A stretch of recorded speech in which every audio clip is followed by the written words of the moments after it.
Muy bien, hermanos, bienvenidos los que se acaban de conectar, Arayo, Fernando, Carmen, Edith, Caro, Carolina Peña, Pepe, Jesús Fuentes, Betty, y bueno, algunos más que se han integrado. Gracias. Gracias. El obispo Juan Pablo Marichal, la verdad es que yo no lo conocía. Y yo empecé mis clases de instituto los jueves y bueno, pues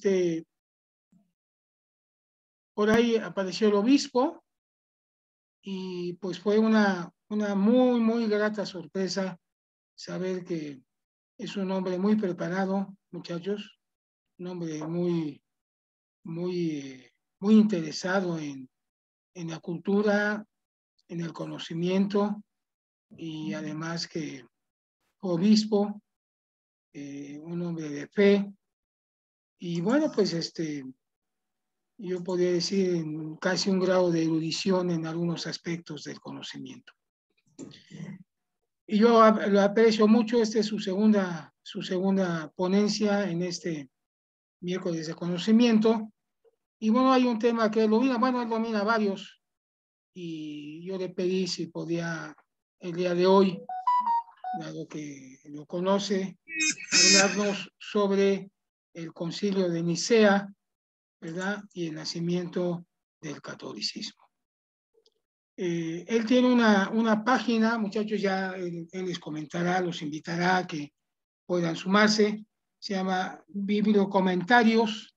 Él escribe diario o semanalmente publicaciones, ha publicado estudios muy serios y bueno, vale la pena que lo leamos y que podamos escucharlo el día de hoy. Mi querido Juan Pablo, adelante, este es tu tiempo.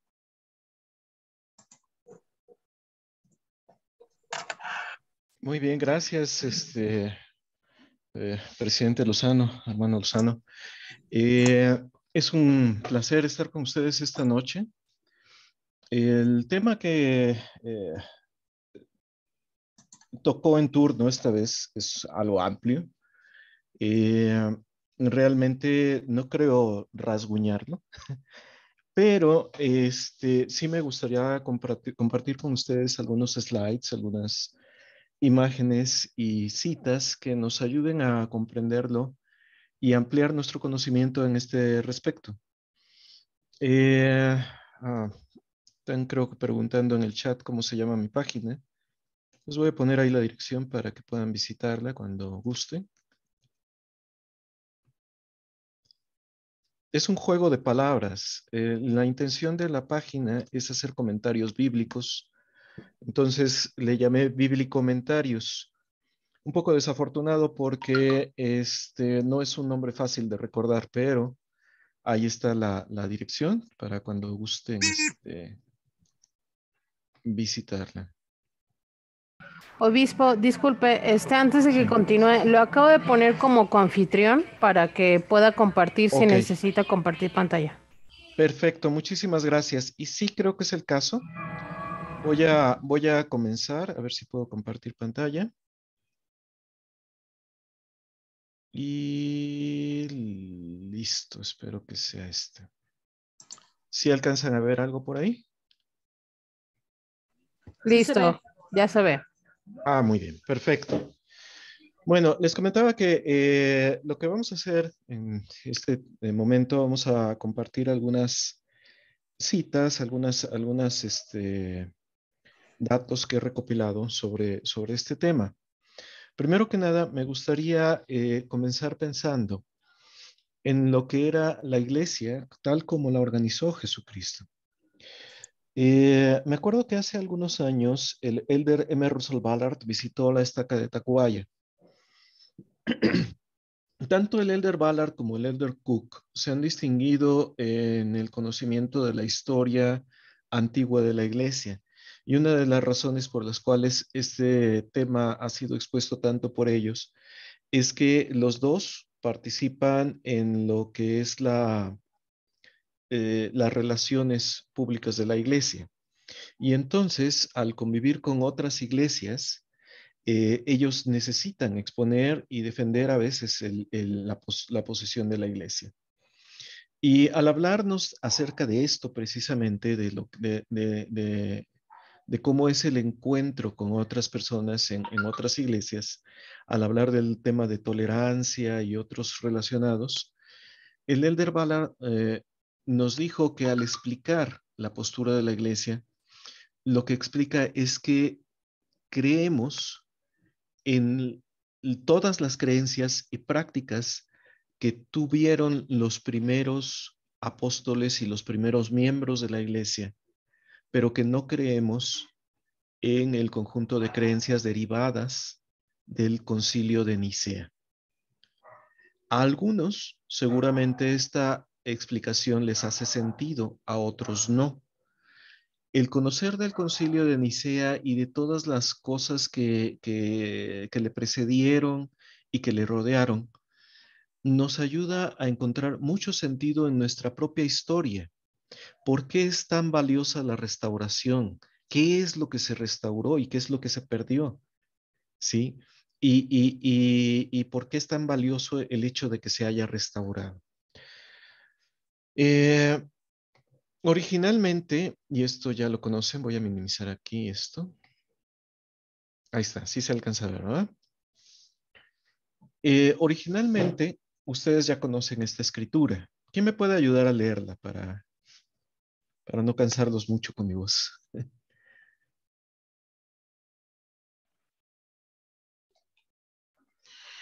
Yo, hermano. Ándele. Ok. La manera en que Jesucristo organizó su iglesia. Él mismo constituyó unos apóstoles y a otros profetas y a otros evangelistas y a otros pastores y maestros, a fin de perfeccionar a los santos para la obra del ministerio, para la edificación del cuerpo de Cristo, hasta que todos lleguemos a la unidad de la fe, del conocimiento del Hijo de Dios, a un varón perfecto, a la medida de la estatura de la plenitud de Cristo, para que ya no seamos niños fluctuantes, llevados por doquier de todo viento de doctrina, por estratagema de hombres que para engañar emplean como astucia las artimañas del error. Efesios 4, 11, 14. Muy bien, muchísimas gracias, hermana. ¿Y qué les llama la atención de esta escritura? ¿Qué les viene a la mente siempre que la leen o qué enseñanzas relacionamos con ella? Hay un orden, hermano, que existe un orden y que la autoridad de nuestro Padre Celestial es a través del sacerdocio, el poder de Dios, pero con un orden. Y las mismas escrituras delegan, les dan responsabilidades. Y este orden también requiere de fe de nosotros, pero es un orden que permite que nosotros comprendamos y vayamos creciendo en el conocimiento y en el crecimiento espiritual. Muy bien, gracias, hermana.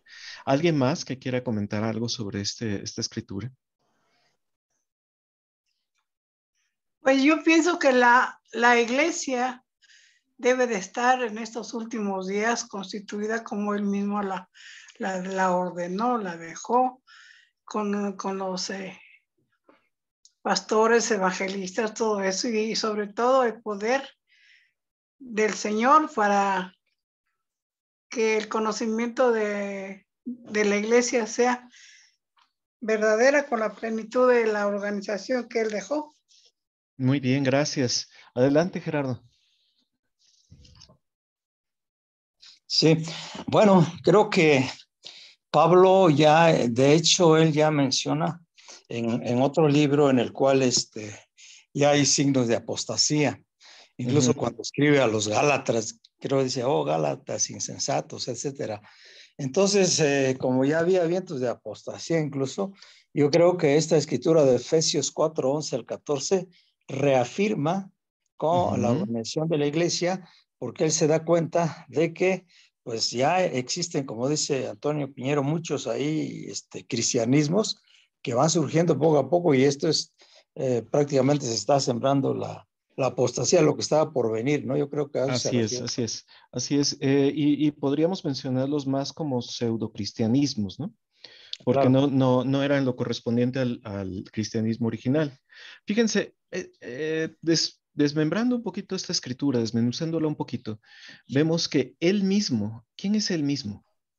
¿De quién está hablando aquí? Jesucristo. Jesucristo, correcto. Él fue quien constituyó a unos apóstoles, a otros profetas, a otros evangelistas, pastores y maestros. Este versículo nos hace darnos cuenta de cuáles eran los oficios más relevantes en la iglesia original.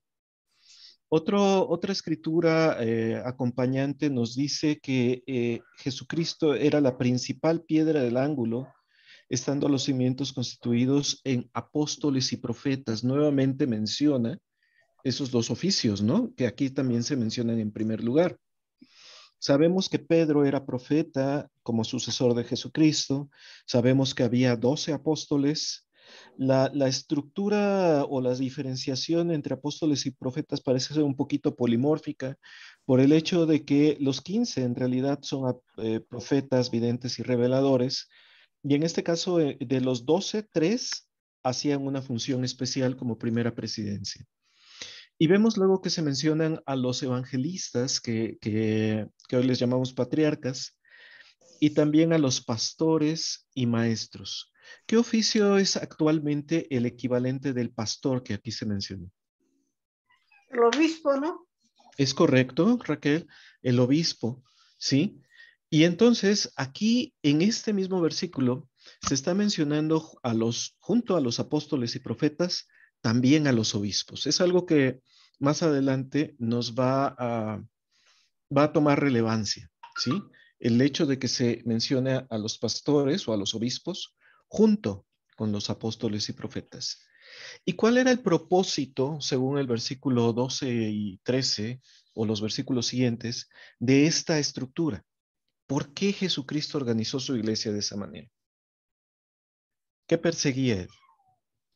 La proporción. Unidad y conocimiento. Unidad y conocimiento. Perfeccionar a los santos y quería que todos llegáramos a la unidad de la fe y del conocimiento del Hijo de Dios.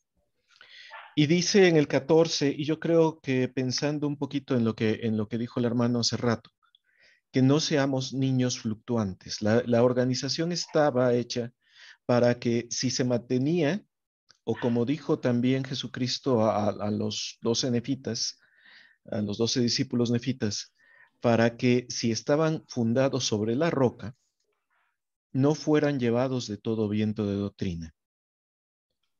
Es interesante que aquí se mencione a hombres que para engañar emplean con astucia las artimañas del error y lo dicen en tiempo presente. Quiere decir que en ese momento el ejemplo estaba a la vista. Había hombres que estaban haciendo esto. Y entonces, para que nosotros mismos no fuéramos engañados, para que no fuéramos niños fluctuantes, se había establecido toda esta estructura. ¿Hasta aquí algún comentario adicional, alguna pregunta? Ok, estamos familiarizados ya con esto.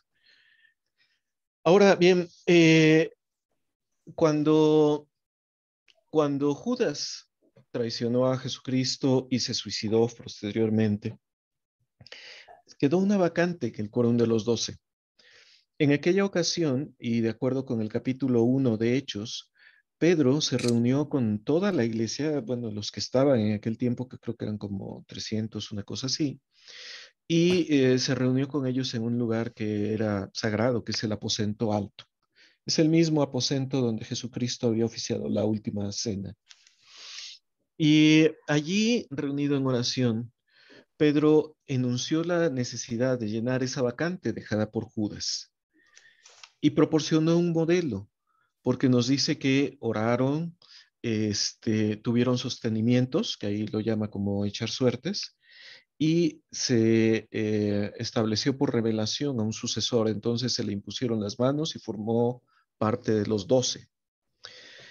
No es el único capítulo en donde nos expone esta necesidad. El capítulo 13 de Hechos Los primeros 3 versículos también nos presentan un modelo semejante en donde se hace todavía más énfasis en la imposición de manos. Tras la muerte de Jacobo, Bernabé y Pablo fueron llamados apóstoles. El capítulo 14, el versículo 14, me encanta cuando se repite capítulo y versículo, así lo mencionan. Y en otra parte, en Gálatas, que el hermano mencionó ese libro hace rato, el hermano del Señor Jacobo, el hermano que seguía a Jesucristo, fue también llamado apóstol. Entonces vemos que se nos presenta un patrón en el cual, ¿quién me puede ayudar a leer esta lámina? Es de un discurso de Mark Peterson. Dice, el modelo que el Señor dio establecía que hubiera 12 apóstoles y al paso que iban muriendo los miembros originales, eran nombrados otros hombres para sucederlos. Ok, correcto. Entonces, el patrón es, no había 13, no había 11, no había 10, siempre había 12. Es lo que de entrada nos enseña el primer capítulo del libro de Hechos, cuando dice, tome otro su oficio. Y entonces, cuando alguien moría, se llenaba esa vacante. Murió Jacobo el apóstol, no el hermano del Señor. Este fue un caso curioso porque tenían el mismo nombre. Muere Jacobo, el apóstol que había sido escogido por Jesucristo en la primera presidencia, y entonces se llama a un sucesor. Parece ser que Jacobo fue sucedido por el otro Jacobo, que era el hermano del Señor.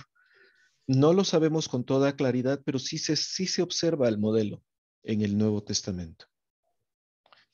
Sin embargo, estando en nosotros pensaríamos, bueno, ahora todo es felicidad, la iglesia se está expandiendo, se está prosperando, el testimonio de los apóstoles es escuchado hasta Europa y pues hay gente que está apoyando a los discípulos, ¿no? Está creciendo la iglesia. Pero en ese momento, justo y en paralelo con el crecimiento de la iglesia, hay un ataque triple. ¿Quién nos puede ayudar a leer esta lámina?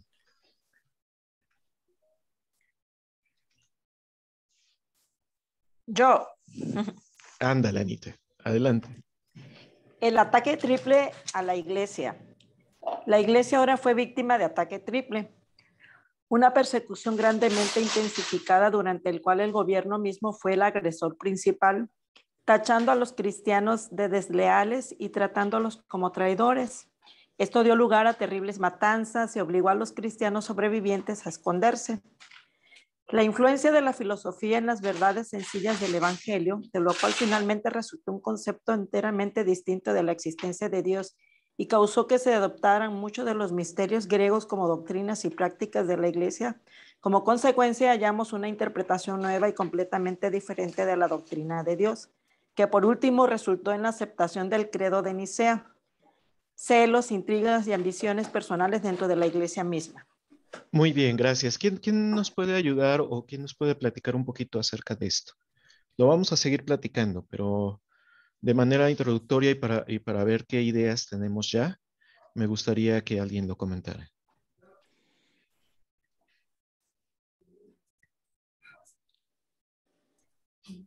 O, digamos que qué ideas les llaman la atención de estos párrafos, por ejemplo. Pues que aquí hubo una gran matanza, ¿no? Ajá. Porque dice que fue una persecución grandemente, o sea, fue intensa. Y el mismo, sí. el gobierno fue el agresor principal, entonces que dio un lugar a las matanzas. Cuando dice terrible, no me la imagino de veras. Uh-huh. y que obligó a las personas a esconderse, ¿no? Así es. Entonces, adelante, sigue. No, escucho. Es que como voy entrando, yo dije, de una vez, ya voy. Perfecto. Sí, y más terrible fue por cuanto fue muy prolongada. ¿Sí? Hablamos de una persecución que duró más de 3 siglos, unos 3 siglos y medio. cuatro más o menos, unos 4 siglos, porque comenzó ya de manera muy formal en el año 65, pero ya para entonces solamente se intensificó, ya había comenzado. Ahorita vamos a ver cómo comenzó. ¿Y qué más les llama la atención de estos párrafos, de los otros dos, vamos a decir?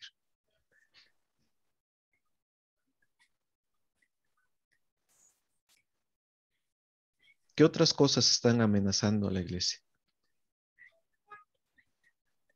Los propios miembros. ¿Los propios miembros? En lo personal, me llama mucho la atención porque desde que se organizó la iglesia ha venido sucediendo esto y hoy en día también hay personas que se han alejado y que si usted, bueno, cualquiera que platica con ellos, se quejan mucho de la iglesia e incluso dicen cosas que no son reales. Hay muchos testimonios ahí por YouTube que acostumbro no ver porque hablan supuestamente, hasta les dicen ex mormones, que hablan en contra de la iglesia, pero acostumbro no verlos porque es como darles mucha importancia. Pero esto se ha dado pues siempre, hablando de nuestra iglesia. Ok, muy bien, gracias. Qué bueno que no los ves, sabes de su presencia, no los ves. Judas, la carta de Judas, si la lees, es muy corta de leer, tiene solo un capítulo. Se refiere muchas veces a personas de este mismo carácter. De hecho, toda la carta de Judas fue escrita con ese propósito, es un propósito apologético, es decir, en defensa de la fe contra lo que estaba sucediendo con estas personas. Dice que de manera encubierta estaban tratando de distorsionar la doctrina de la iglesia y de combatir a sus líderes. No es el único documento en el Nuevo Testamento que habla de esto. Hay muchas evidencias de que esto mismo que está pasando en la actualidad estaba pasando en ese momento. Pablo, por ejemplo, se queja de Alejandro el Calderero, que era un personaje dentro de la iglesia que seguramente fue llamado como líder, pero que después rechazó a las autoridades generales de plano. Y entonces muchas personas como estas le estaban causando molestias tanto a Pablo como a los otros líderes de la iglesia. Ok. Bueno, vamos a seguir adelante un poco. Quisiera mostrar que esta segunda causa que menciona el elder Peterson, la influencia de la filosofía, y me llama la atención porque habla de un concepto diferente de Dios, de la adopción de muchos misterios griegos como si fueran prácticas de la iglesia y una aceptación final, varios siglos después, de un credo completo diferente a lo que era el cristianismo original. Así que hablamos de 3 factores que estaban atacando a la iglesia. Y los podemos ver aquí representados de esta manera. Primero, la persecución que provenía primero de judíos y después a la que se unieron los romanos. Luego, la introducción de filosofías paganas en el seno de la iglesia y las divisiones internas. Espero que lo podamos tener en mente. Vamos a ver cada una de ellas. Primero que nada, la persecución. Esta fue la primera fuerza destructora de la iglesia. La persecución es representada en el Nuevo Testamento. Primero que nada, ustedes saben que se eligieron 7 diáconos, ¿verdad? Para poder servir junto con los apóstoles.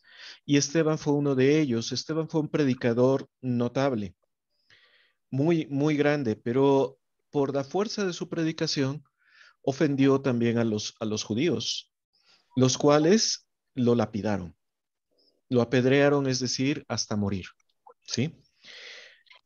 Y este acto es importante por el hecho de que pues ya existía la lapidación entre los judíos. El Antiguo Testamento nos hace saber que existían este tipo de actos, pero fíjense que los judíos no se atrevieron a lapidar o a crucificar ellos mismos a Jesucristo porque temían al gobierno romano. Y llama la atención que en el momento del martirio de Esteban, los ánimos estaban tan exaltados que no les importó. Ni siquiera solicitaron la anuencia del gobierno romano y hicieron ellos mismos una ejecución. Ven ustedes al personaje que está ahí de morado al final de la gráfica, ¿verdad? A este personaje. ¿Quién creen que sea? ¿Cómo se llama? Autoevaluaciones. Pablo. Hay por ahí un micrófono abierto. Perdón, tantito, obispo. Hermanos, Sí. sus micrófonos, por favor, hermanos. ¿Alguien tiene abierto su micrófono? Por favor. Por favor, hermanos. Cada mañana se resuelve todo. A ver, Yachir, ¿puedes silenciar, mija, por favor?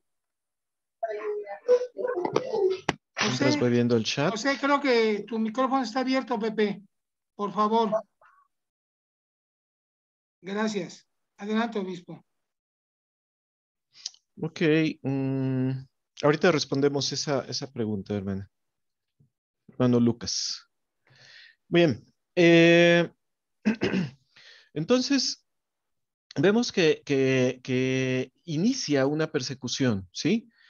Ya había ánimos contra la iglesia, pero no pasaban de ser discusiones y de algunos enfrentamientos con el Sanedrín y punto. Pero aquí ya derivó en una muerte.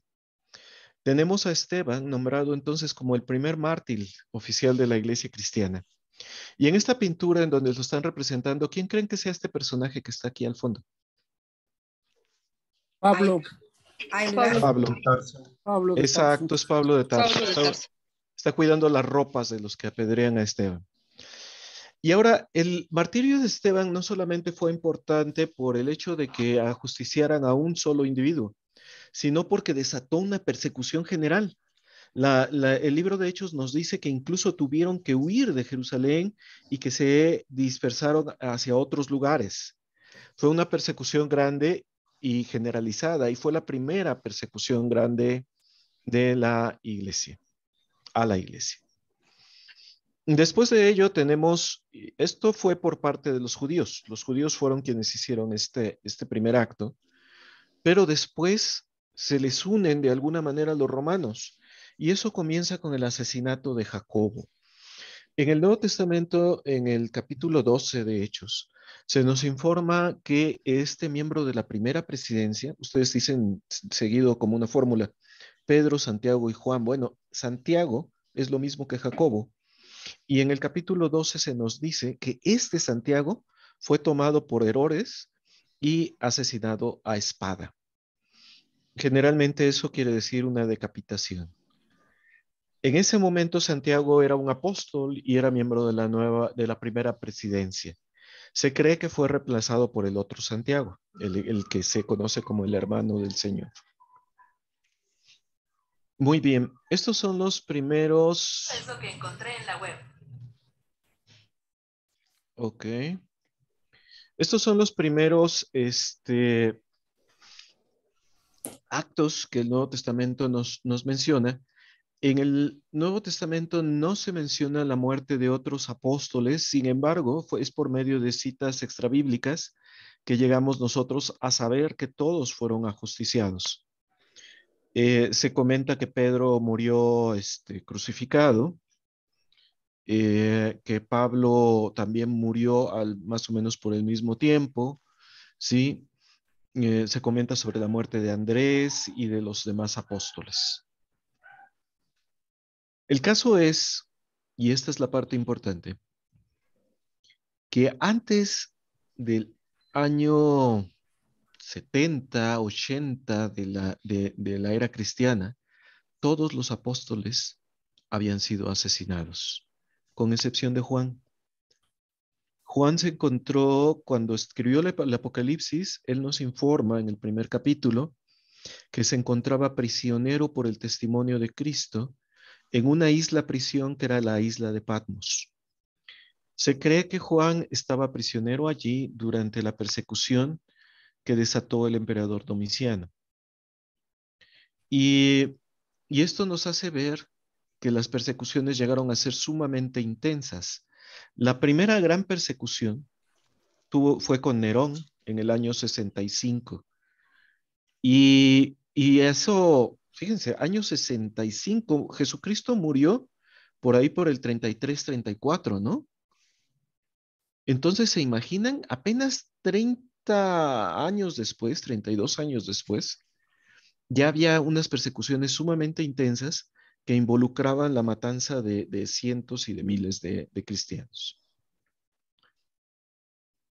Tenemos entonces, déjenme cerrar este cuadro de diálogo, ahí está, la organización de la Iglesia de Jesucristo. Y vamos a, eso que leímos en Efesios, vamos a trasladarlo en este diagrama a una línea de autoridad, ¿sí? Que comienza con Jesucristo, quien daba revelación desde los cielos, después de su ascensión, a través de personas autorizadas para ello, a través de los apóstoles y de los profetas, que eran quienes tenían las llaves de la revelación de la iglesia. Así como Pedro, como Jesucristo le había dicho a Pedro, que a él le daba las llaves y sobre esta piedra, es decir, la piedra de la revelación, se establecería la iglesia. Y entonces los apóstoles y profetas eran quienes recibían esta revelación. Y como ellos no podían estar en todas partes al mismo tiempo, delegaban en obispos y en élderes presidentes en todos los lugares a donde iban. Cuando revisamos el Nuevo Testamento y vemos la biografía de Tito, de Timoteo, vemos que ellos fueron encargados de colocar obispos en varias regiones y que Pablo de Tarso igualmente a las regiones a donde iba dejaba líderes presidiendo ese lugar. Es importante que sepamos que la autoridad de los obispos era una autoridad local. Si lo trasladamos al lenguaje que usamos en la iglesia actualmente, los apóstoles y profetas eran las autoridades generales de la iglesia, mientras que los obispos y los élderes presidentes tenían una autoridad un poco, menor, local. Adelante, Ajax. Ay. Perdón, estaba encendiendo el video y micrófono. Antes de que continúe avanzando en la historia, tengo una pregunta resumida de varias cosas. He buscado alguna escritura donde Jesús diga que él hizo su iglesia estando en vida, independientemente de los 12 apóstoles. Pablo no conoció a Jesús en vida y él tuvo la experiencia de manera personal, no hubo testigos al respecto. Pero el evangelio que predicaba era bastante diferente a de los apóstoles judíos. Y hemos escuchado la explicación de cómo se abre para ir a los gentiles. Pero sin embargo, Pablo en sus epístolas es quien dice cómo es la iglesia, pero cosa que no sostenían los apóstoles. Pero Pedro ya era el presidente de la iglesia. ¿Por qué la revelación viene por un apóstol que no conoció a Jesús, desconociendo al presidente del quórum de los 12? Esa es una parte donde veo eso, porque hubo hasta problemas muy fuertes entre ellos dos. Como que si Pablo ya estaba trayendo ideas ajenas al cristianismo que habían vivido directamente los apóstoles que vivieron y fueron instruidos por Jesús. Entonces aquí usted usó la palabra de pseudocristianos, que me parece un poco aplicable a Pablo en ese sentido. Mi pregunta es en el contexto exclusivamente histórico, para poder nosotros resolver estas dudas que aparecen en las mismas escrituras.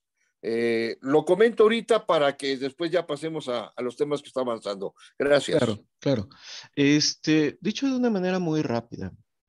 Primero que nada, me encanta saber que en las escrituras se ejemplifican muchas cosas que nos preocupan actualmente, ¿no? Los conflictos de autoridad se encuentran en cualquier organización humana. No es un asunto religioso, no es un asunto solamente social, es un asunto humano. Hay conflictos de autoridad en los matrimonios, hay conflictos de autoridad en las empresas y por supuesto hubo conflictos de autoridad en la iglesia. Jesucristo mismo resolvió algunos de estos conflictos de autoridad cuando explicó quién debía, que el que quisiera ser mayor entre los apóstoles, tenía que ser el menor de ellos. Estaba resolviendo un conflicto de autoridad que se había presentado. Y un conflicto especialmente entre los Boanerges, ¿no? Que se postularon para una posición que a los demás no les...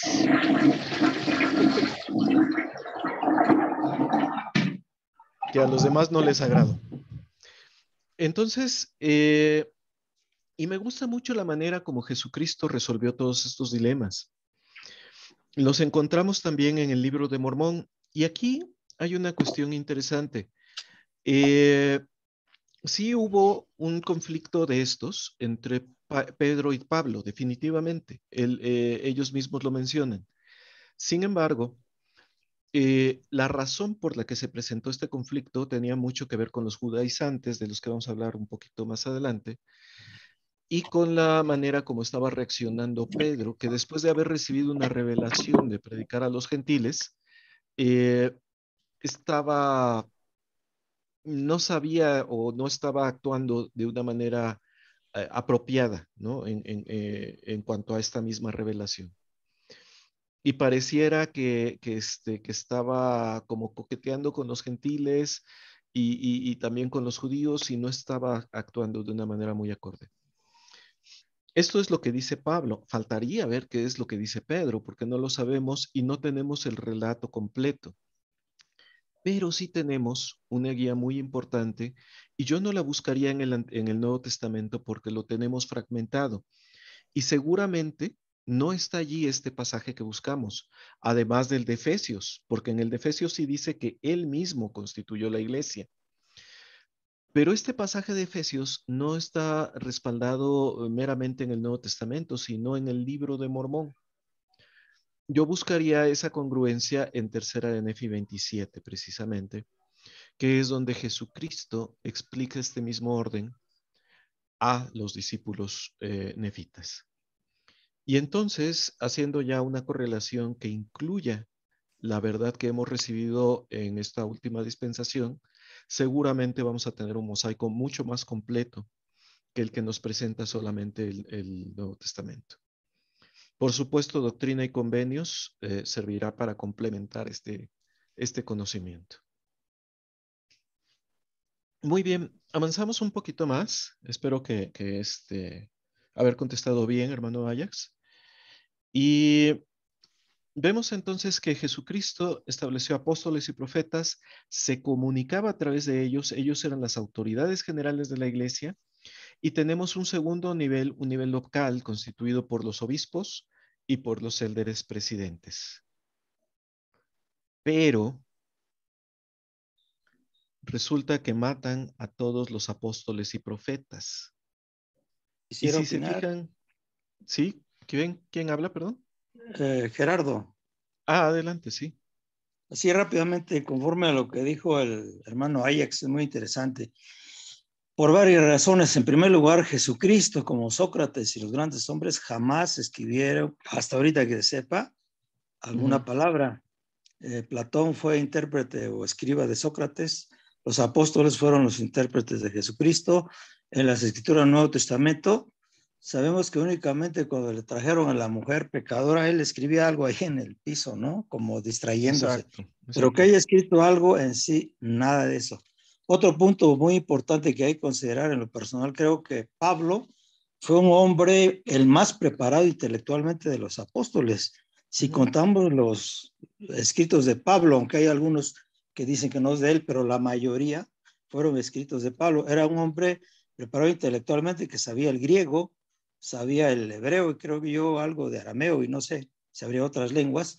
Pero hay algo muy singular, hermanos. Miren, nosotros pensamos de que a partir de que Jesucristo empieza a predicar, todo lo que les escuchaban eran cristianos, y no es cierto. Les digo, ¿por qué? Porque hasta el libro de Hechos ya se menciona la palabra cristianos, pero antes no. Incluso cuando estaba el apóstol Pablo, ¿por qué lo dejaban entrar a las sinagogas? Yo les aseguro que los judíos no iban a dejar entrar a alguien a la sinagoga si no estaba de acuerdo a su doctrina. Ellos suponían que la corriente de Jesucristo pues era una de las ramas del judaísmo, pero no en sí el cristianismo como lo conceptuamos hoy en día.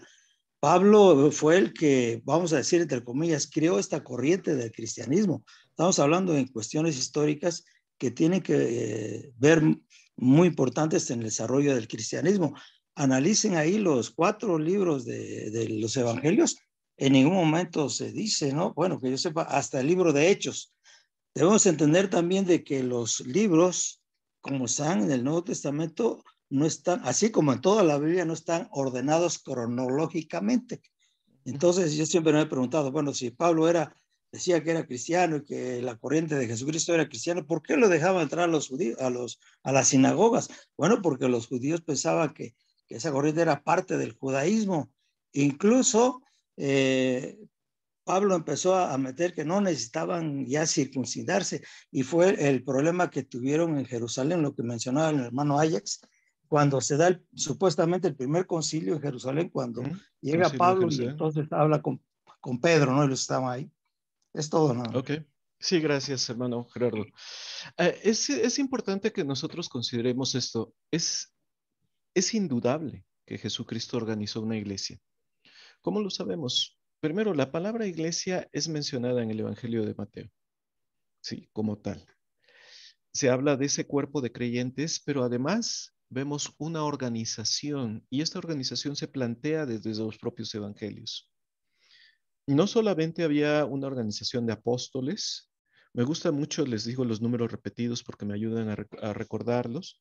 Veo, por ejemplo, Lucas 10, veo Mateo 10, que son capítulos en donde Jesucristo llama a los apóstoles y también llama a los 70, y luego los pone a bautizar, los pone a predicar. Hay una organización funcional allí. Y aparte también hay una organización de mujeres, ¿sí? Que es el antecedente de la Sociedad de Socorro, es una especie de Sociedad de Socorro en el meridiano de los tiempos, y vemos allí otras funciones. Entonces, a esa organización, aunque no se le ponga el nombre preciso, se le puede llamar iglesia. Mateo le llama iglesia en el capítulo 18 y de su libro, y esa palabra pues la volvemos a encontrar más adelante en el Nuevo Testamento con exactamente el mismo sentido. Entonces, esto nos ayuda a comprender por qué Pablo dice que él mismo los constituyó. Ciertamente Jesucristo mismo es el que llamó a los apóstoles, y no cabe duda que llamó también profetas, evangelistas, etc.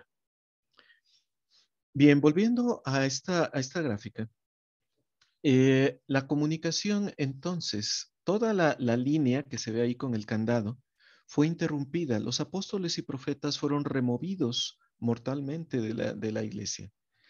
Y entonces, esta revelación ya no fue recibida directamente por el nivel local que estaba allá abajo.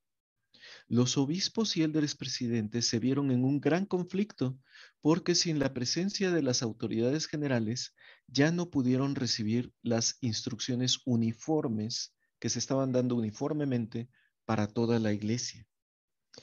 Y entonces cada obispo tuvo que salir por su propia cuenta, ¿sí? Defenderse por sí solo, y no había más manera de uniformar tampoco las diferencias de criterio que inevitablemente se presentaban de región a región. No había la comunicación que existe hoy, pero además la comunicación se vio interrumpida por la persecución que estaba habiendo.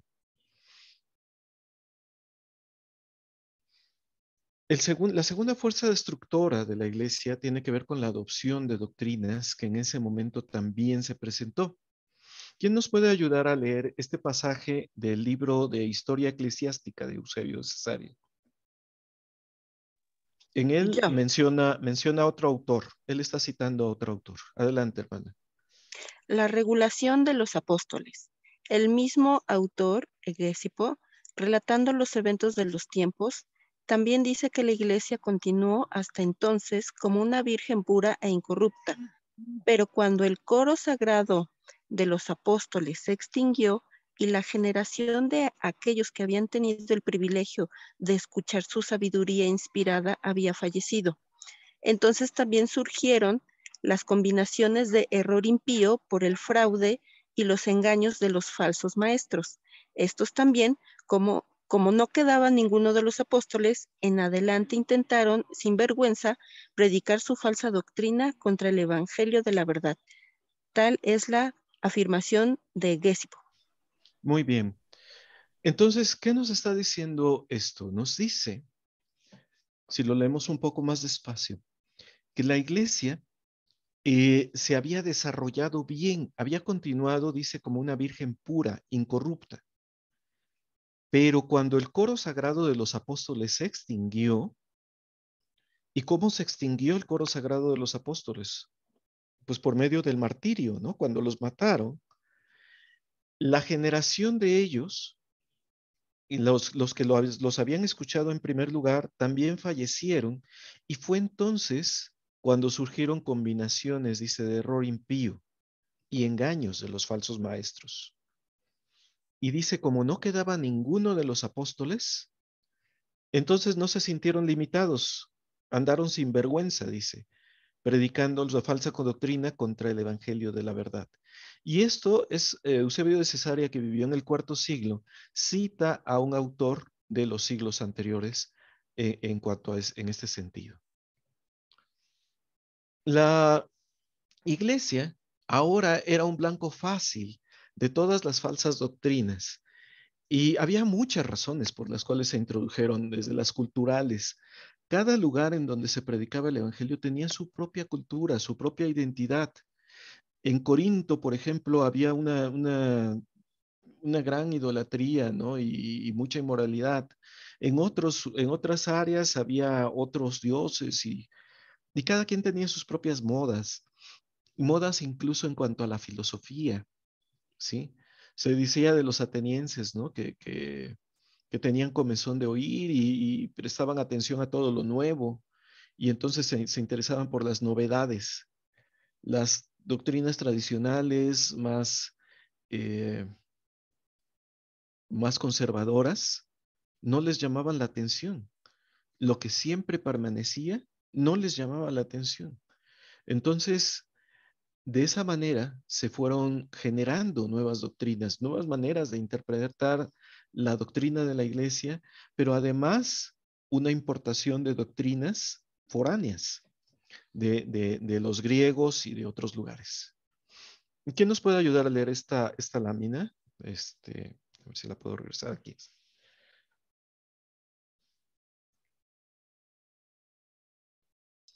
Dice, ¿por qué era fácil adoptar doctrinas falsas? Cada país y región tenía una cultura propia, con sus propias creencias y cultos. Los choques culturales producían fricciones, ejemplo, judíos y gentiles, judíos y samaritanos. Los nuevos conversos provenían de todo tipo de extracciones y traían a la iglesia las creencias en que habían sido educados. Existían movimientos que buscaban aprovechar la popularidad del cristianismo para promoverse. Existían creyentes en doctrinas falsas que obraban de manera encubierta dentro de la iglesia. Muy bien, gracias. Entonces, todos estos factores influían para que fuera fácil a la muerte de los apóstoles que se introdujeran doctrinas falsas en la iglesia. Mientras ellos vivieron, combatieron toda esta introducción de doctrinas falsas, y de eso es evidencia todo el Nuevo Testamento prácticamente, porque todas las epístolas universales se escribieron con este propósito. Pero cuando ellos murieron ya no hubo quien lo combatiera directamente. Entonces algunos obispos trataron de entrar al quite, y hubo una especie de tendencia apologética dentro de los obispos en la que trataron de defender la doctrina de la iglesia contra las filosofías que surgían emergentes. Es toda una generación de autores que que escribe libros contra tal doctrina, contra tal otra. Y lo malo es que al usar sus argumentos, algunas de las interpretaciones de sus argumentos también dieron origen a algunas doctrinas falsas. Y bueno, como ejemplo de esto, dos de los ejemplos más populares de divisiones doctrinales que se presentaron son los judaizantes, precisamente. Los judaizantes surgieron porque la iglesia se predicó primero entre los judíos. Jesucristo predicó directamente a los judíos y a muy pocos gentiles. Y después de esto tuvo que venir la visión de Pedro y todo lo demás para que se pudiera predicar a los gentiles ampliamente. Pero cuando esto sucedió, los judíos se sintieron ofendidos. Muchos de ellos sentían ese rechazo ancestral hacia los gentiles y querían preservar el judaísmo de una manera pura dentro de la iglesia.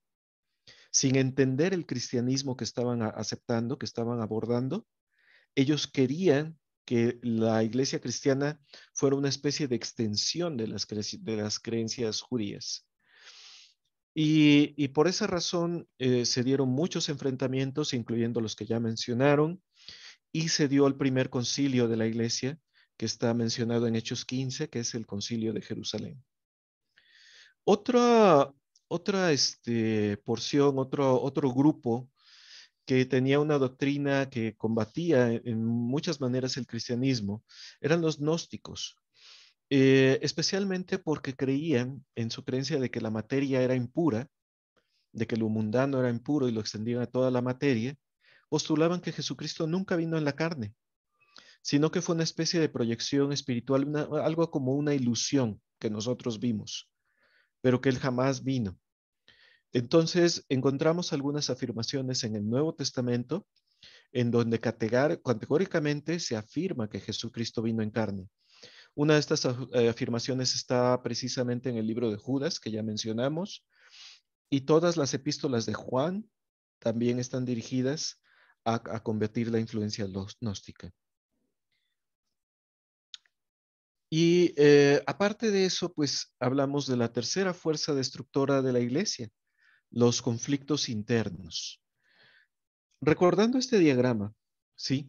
Vemos que toda la parte de las autoridades generales había desaparecido, ya no había comunicación con los cielos.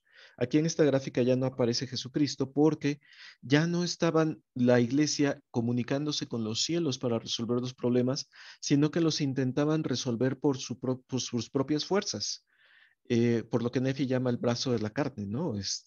Hasta donde ellos pudieran soportar. Los obispos se le vieron muy difícil el hecho de poder mantener la unidad de la doctrina, porque había diferentes interpretaciones de lugar a lugar. Pero además hubo una lucha entre ellos, porque como ya no existía y se veía a leguas que era necesaria la dimensión de la autoridad general en la iglesia, pues ellos decían, bueno, ¿y nosotros cómo satisfacemos esa necesidad? Y se empezaron a dar las luchas de poder en donde algunos obispos trataban de llenar el hueco dejado por las autoridades generales y trataban de colocarse en esa posición y de tener más autoridad que otros obispos. Ya la situación ya no era equitativa. Unos estaban tratando de tener autoridad sobre otros y entonces se perdió el balance de nivel. Esto fue agravado por el hecho, decíamos, de que el suplicio duró prácticamente 3 siglos. Y durante ellos se presentó esta condición. ¿Quién nos puede ayudar a leer la lámina?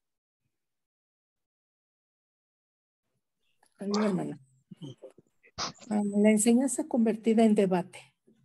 Esta condición continuó agravándose por 200 años después de la desaparición de Juan el Amado. La iglesia se vio dividida de distintas maneras. Cesó la conformidad respecto de la doctrina. La creencia fundamental sobre la naturaleza y ser de Dios llegó a ser la causa de una disputa mayor. Las ordenanzas sencillas, tales como el bautismo, se tornaron en temas de debates. No solo se cambió la forma del bautismo, sino también el propósito. También por esa época se introdujo la doctrina de que no hacía falta la autoridad divina para efectuar el bautismo. Se inició la práctica de bautizar a los infantes. Muy bien, gracias. Entonces tenemos que entre los siglos, entre el final del primer siglo y el mediados del siglo IV, se continuó corrompiendo la enseñanza de la iglesia.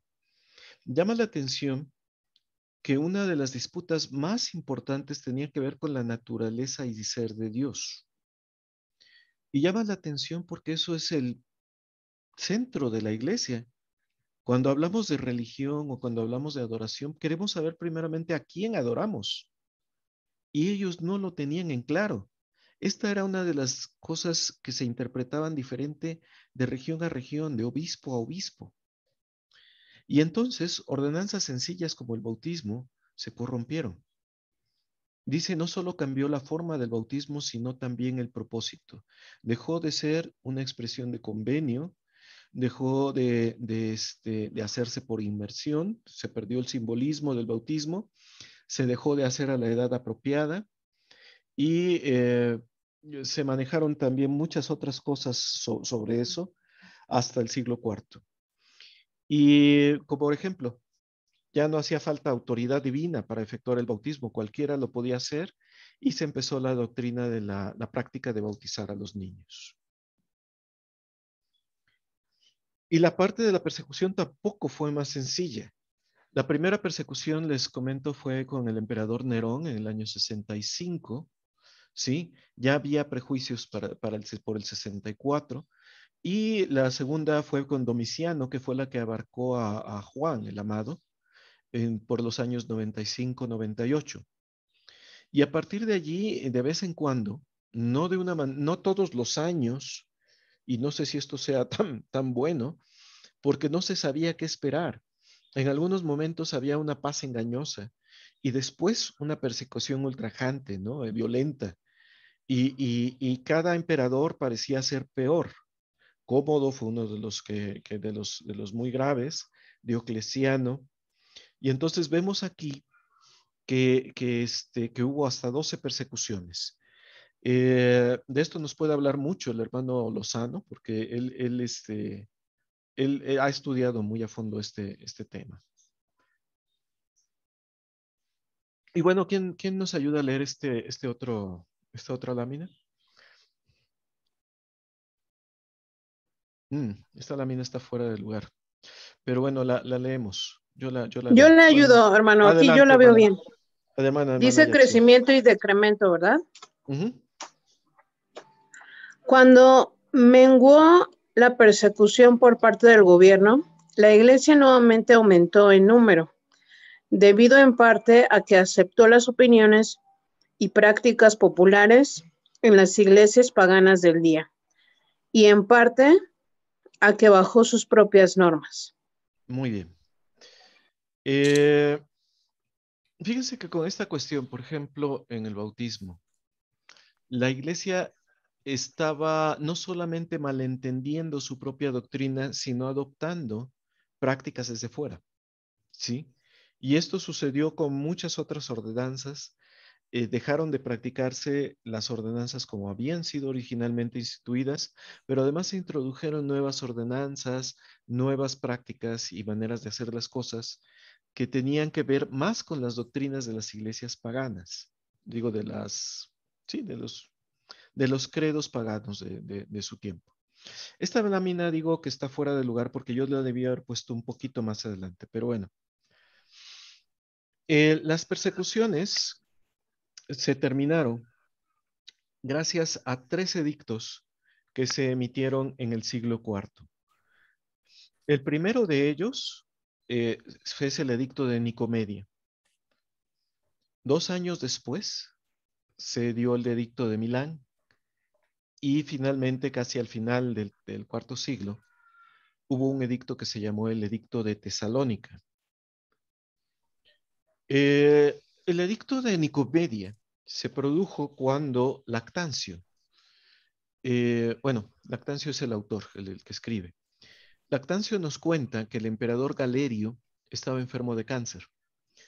Y entonces muchos le decían, estás enfermo de cáncer porque toda tu vida has combatido a la iglesia de Dios. Y entonces Galerio, para quedar bien antes de su muerte, se sintió compelido a reconocer a Dios y a defender a la iglesia que estaba combatiendo. También existen motivos políticos. A lo mejor su motivación no era del todo sincera. Galerio era consciente de que la tetrarquía como sistema de gobierno, es decir, el momento en que 3 o 4 personas estaban gobernando juntas Roma se había dividido, no había sido efectivo, no había tenido éxito. Y entonces, en vez de dejar una Roma convulsa, quiso una solución más pacífica, sabiendo que los cristianos eran una fuente continua de conflictos y que amenazaba esa paz social, pues trató de quedar bien con ellos. Como siquiera que haya sido el caso, si fue por una cuestión de contrición personal o si fue por una cuestión de conveniencia política, Galerio murió a los 5 días después de pronunciarse este edicto, lo cual lo hace muy interesante. Este edicto es una transición de la violencia con la que se había combatido a los cristianos hacia una nueva paz que estaba siendo anunciada. Por lo tanto, el edicto de Nicomedia realmente no es muy conciliador en sus términos. Yo he marcado en amarillo muchas cosas que obviamente revelan los prejuicios que tenía Galerio contra los cristianos y que de hecho son insultantes en alguna forma. Pero veamos que aquí se nos anuncia una nueva paz. ¿Quién me puede ayudar a leer el texto del edicto de Nicomedia? Chiquitito, no se ve. ¿No se ve muy bien?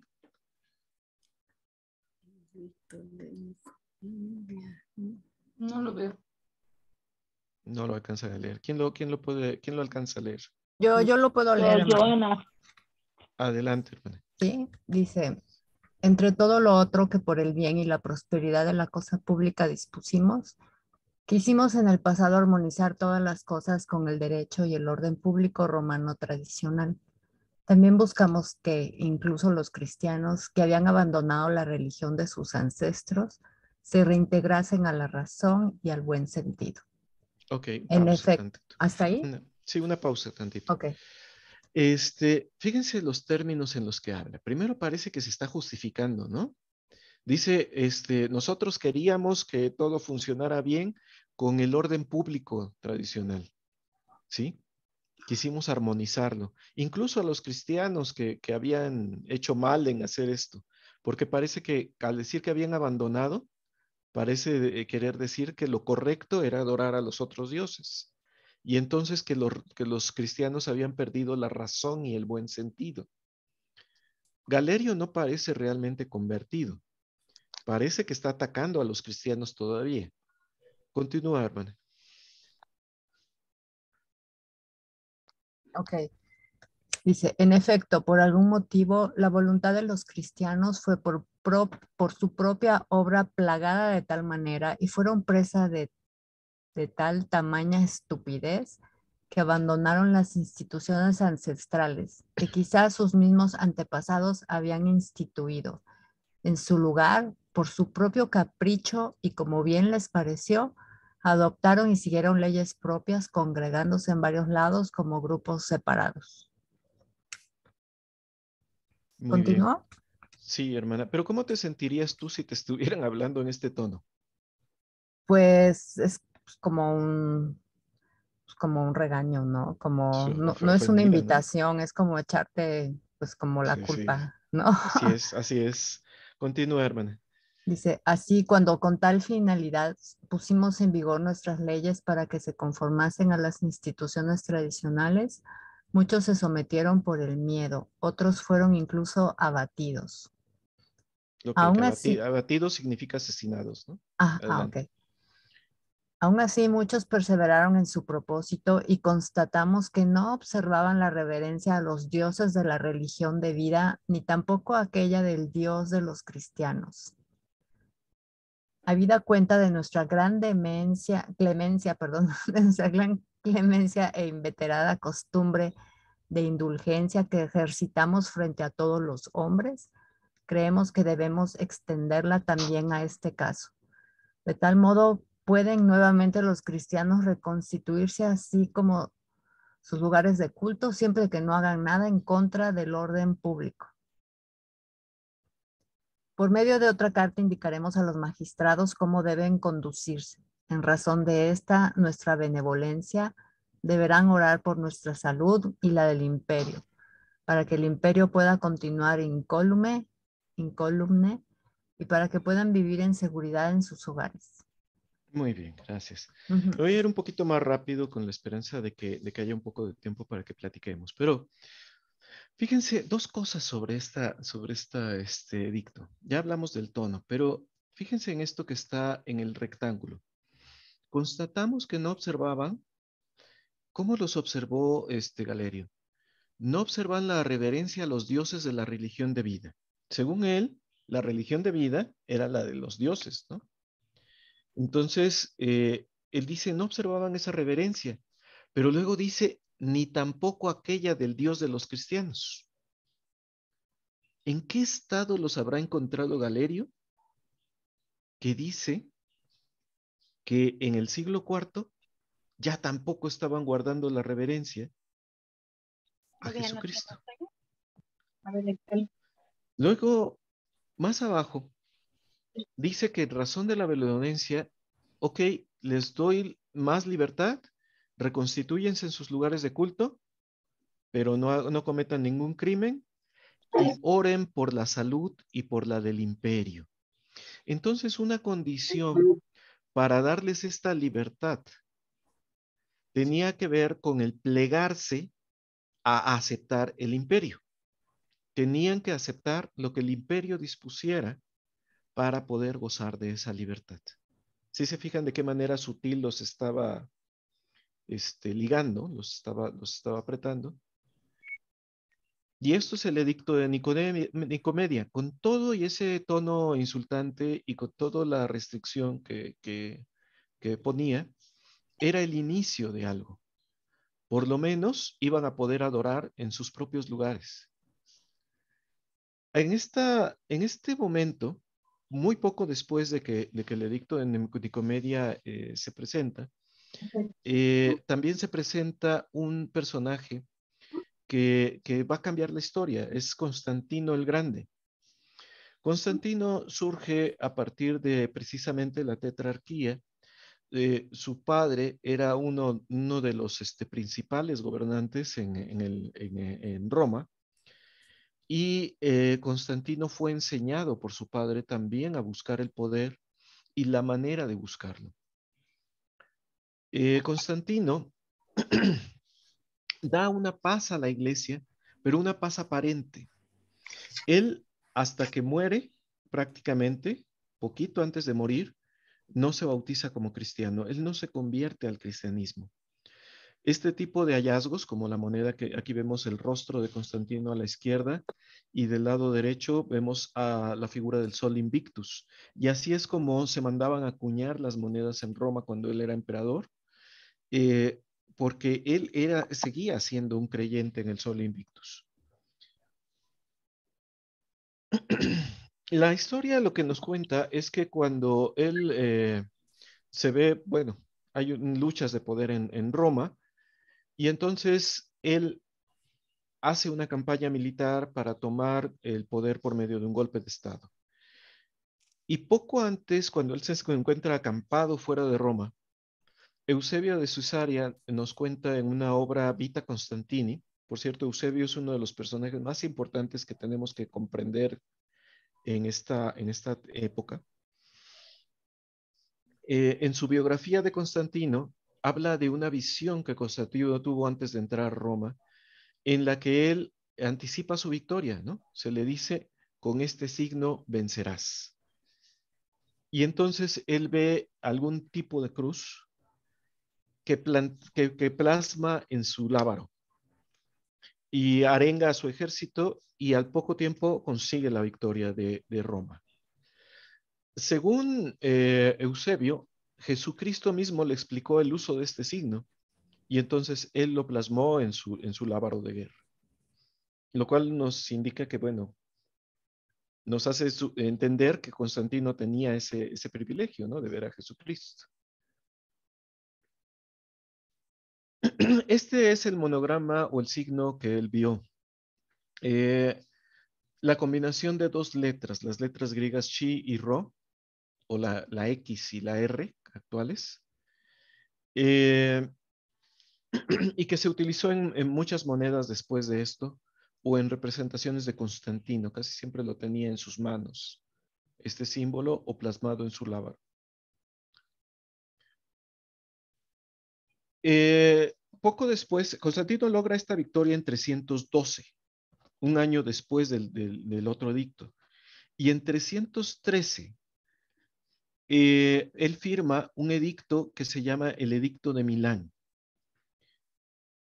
En ese momento, para entender un poquito de las motivaciones, había como 1500 lugares principales del cristianismo y por lo menos 10%, que es una cantidad muy, muy importante, muy relevante, de los habitantes del Imperio Romano era cristiana.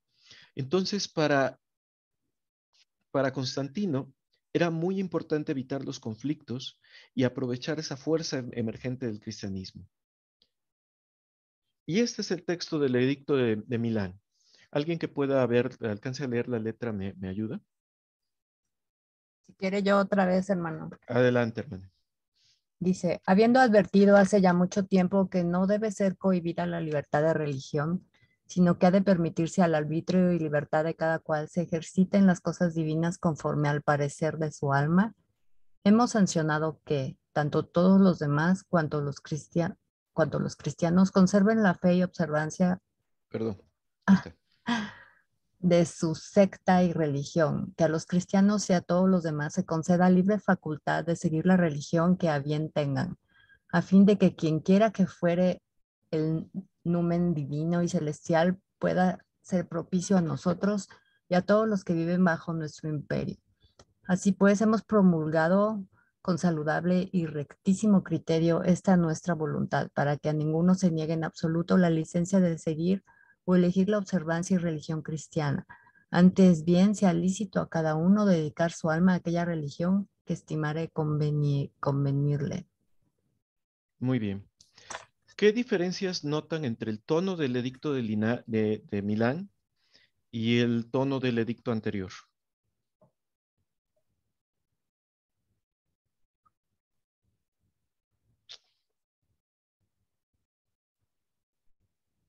En este segundo edicto ya hay un respeto hacia los cristianos. Sí, más respetuoso, ¿no? Se nota más abierto.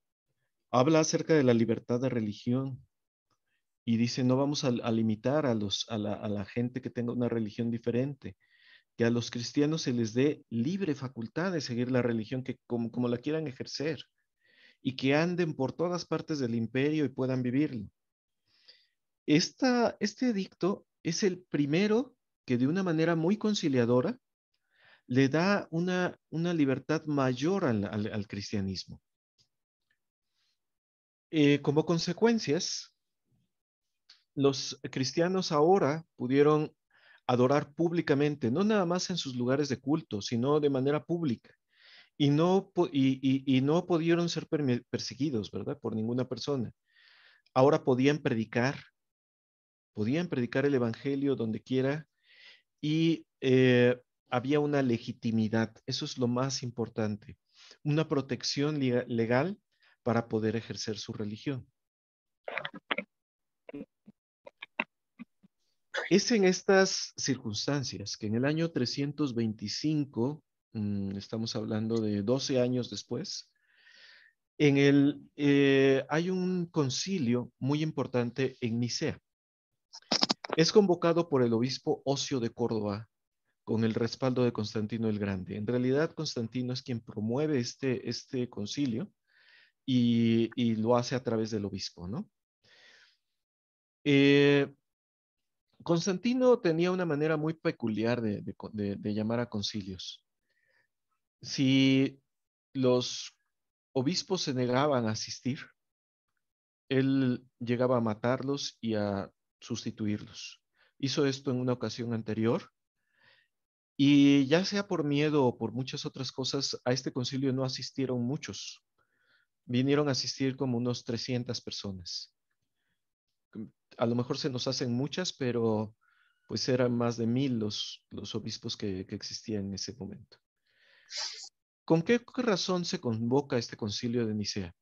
El punto principal fue definir la naturaleza de Jesucristo, que como ya hemos visto, era un debate de los siglos pasados. Se le habían pasado casi 3 siglos discutiendo cómo era Jesucristo, qué representaba Jesucristo para la doctrina. También se habló acerca de las fechas de Pascua, la prolongación del primer derecho canónico. Es decir, hubo otros temas también, pero el principal era la naturaleza de Jesucristo.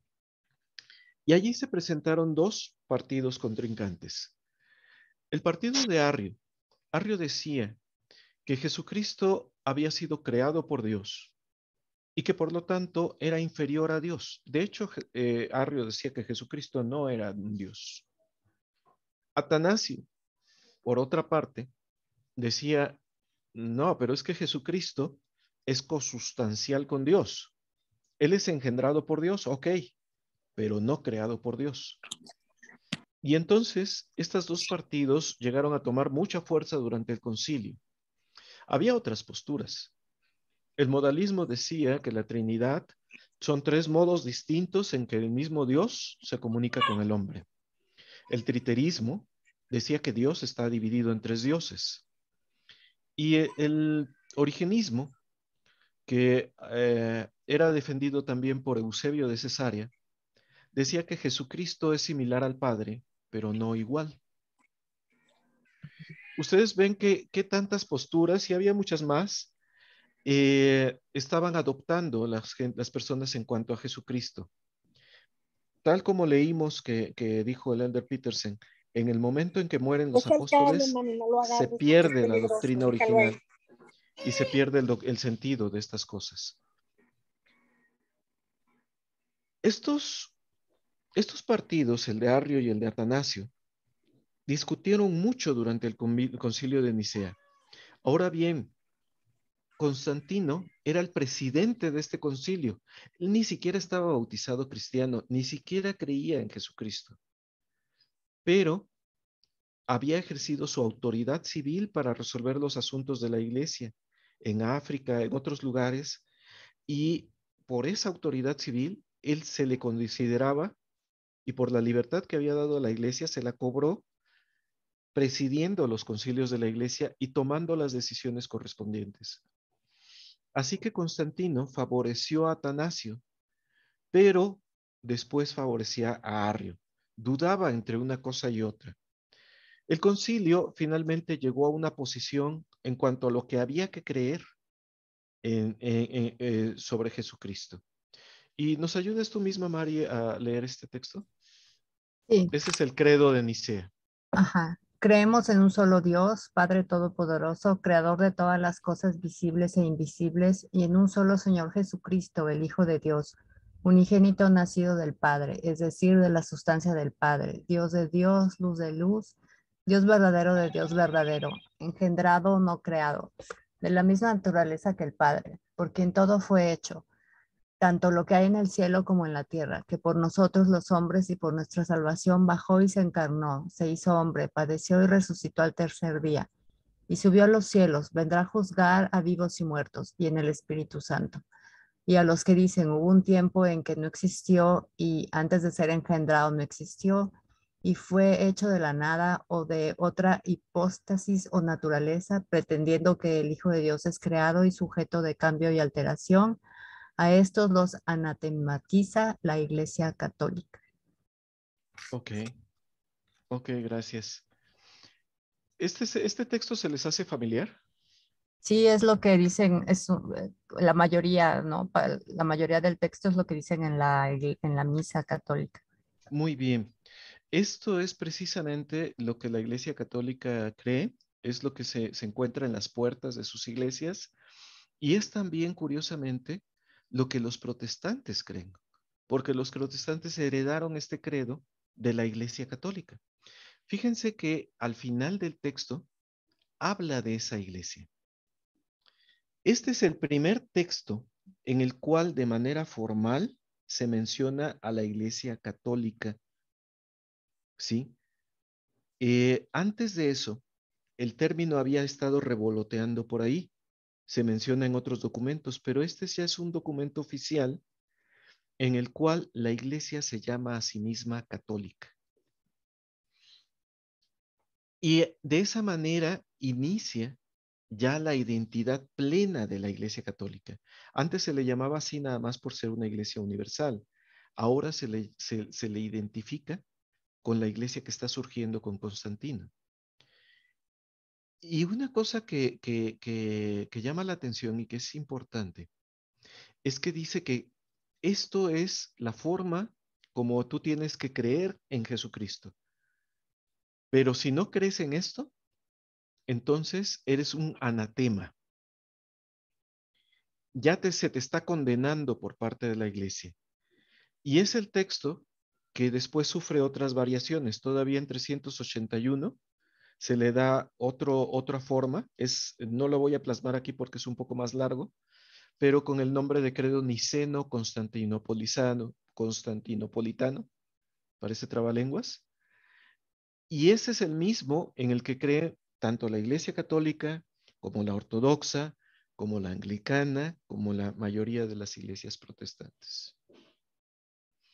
Es al credo al que se refería el Elder Ballard, que mencioné en el principio, cuando decía que nosotros tenemos el mismo conjunto de creencias que tenía la iglesia original, no las creencias derivadas con el credo de Nicea.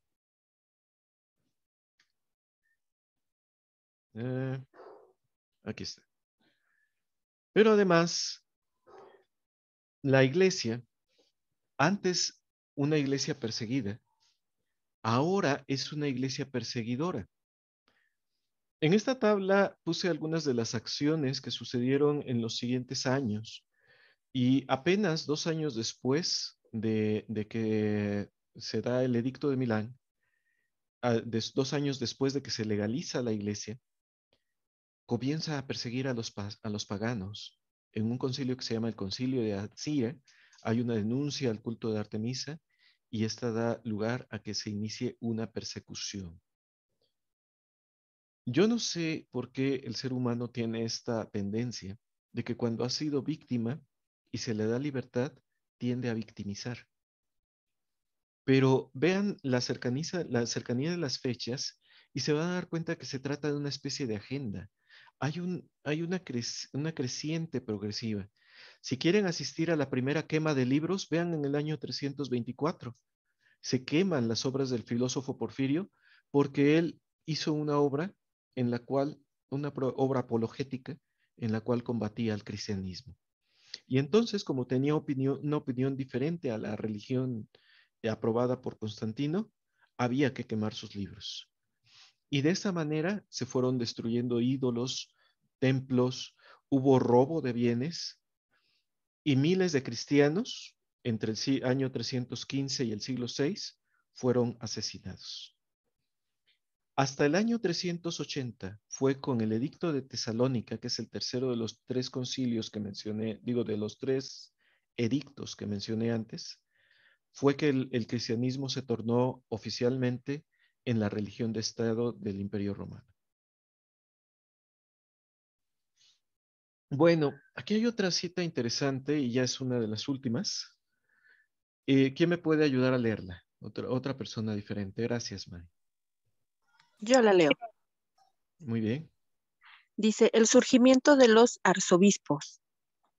En esta remota época se desarrolló entre los obispos la idea de que aquellos que presidían en centros grandes de población deberían de tener más preeminencia que los que oficiaban en los pueblos y aldeas rurales.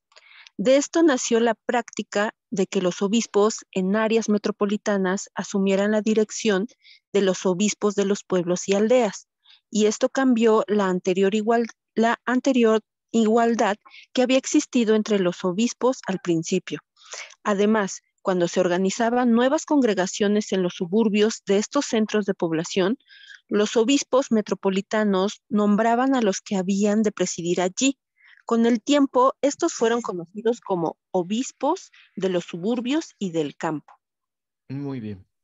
Y a los obispos de ciudad se les llegó a conocer después como arzobispos. ¿Se acuerdan de la lucha que mencionaba yo al principio de los obispos? Que sin una autoridad general empezaron a discutir sobre quién tenía más autoridad que los otros.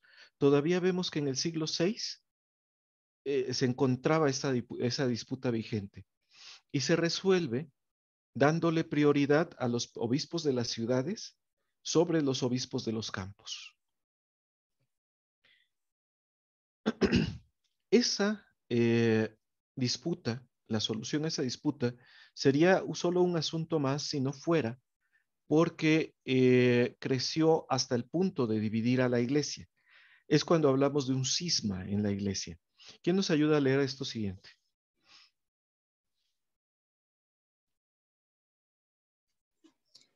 Yo. Gracias, Caro.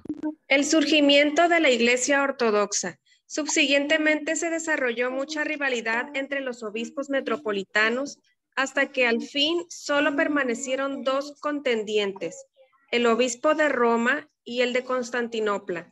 Los otros tres rivales en Alejandría, Antioquía y Jerusalén quedaron eliminados tras la conquista de los árabes. Por último, los dos obispos de referencia se separaron después de excomulgarse el uno al otro. De esto resultaron dos iglesias cristianas principales, la Iglesia de Oriente, con su cabecera en Constantinopla, y la Iglesia de Occidente o romana, con su sede en Roma. De modo que en la actualidad tenemos dos así llamadas iglesias católicas o universales, cada una de las cuales afirma ser la iglesia verdadera, cada cual repudiando a la otra por hereje. Ok, y entonces aquí tenemos una situación muy, muy peculiar. Hay dos obispos que parecen ser los más importantes de todos, el de Roma y el de Constantinopla. Ya vemos, discuten entre sí, se excomulgan entre sí y se separan. Y forman cada cual su propia iglesia o se separan a su propia iglesia. Surge de la de Constantinopla la iglesia de Oriente, del obispo de Constantinopla. Pero entonces este obispo adopta un nombre peculiar. Es el líder principal de la iglesia ortodoxa de Oriente, y se le llama el Pope. Y al otro obispo, ¿qué obispo era? ¿De dónde era este otro obispo? El de Roma. El obispo de Roma, fíjense. El obispo de Roma, y seguramente se les hace familiar el nombre, porque si a uno le llamaban Pope, al obispo de la iglesia ortodoxa, a otro ahora se le llama Papa. ¿De acuerdo? Y son nombres equivalentes, nada más un poco diferenciados por el idioma. ¿Y qué quiere decir Pope? Pope simplemente es papá. Es un nombre cariñoso, ¿sí? Como los sacerdotes católicos que les dicen padres, es como el gran padre, ¿no? El gran padre de la iglesia. Pero entonces aquí tenemos dos iglesias que se dividen y se forma la iglesia católica con el papa y la iglesia ortodoxa con el pope. Los ritos son muy semejantes en ambas iglesias. Finalmente, veamos hasta dónde se llevó esta derivación y hasta dónde cayó en detrimento la iglesia. Observen es lo que dice esta lámina y creo que les dará sentido a muchas cosas que después le recordarán el periodo de la Edad Media. Adelante, ¿quién me puede ayudar con este último texto? Yo, hermano. Todos en grupo. Ok, Rosario, a ver, ayúdanos Gracias. tú. La obligación del común acuerdo. A mediados del siglo VI, Justiniano I asumió el mando de la iglesia como parte de su imperio y privó al pueblo de su derecho de hacer las cosas de común acuerdo en lo que concernía a asuntos locales dentro de la iglesia. Este monarca declaró que solamente el clero habría de tener voz en los asuntos de la iglesia y dijo además que la única voz en el clero tendría, en la única voz que el clero tendría, sería para aceptar y ratificar los hechos del emperador en asuntos religiosos. El que se negara a obedecer sería desterrado. Muy bien, gracias. Fíjense la cadena de autoridad que aquí se establece. Primero, si tú eres miembro común de la iglesia, tú no puedes opinar en cuanto a tus asuntos locales de la iglesia. No tienes voz ni voto. Los únicos que pueden opinar son el clero. Y si el clero ha de opinar en algo, es para aceptar y ratificar lo que el emperador diga.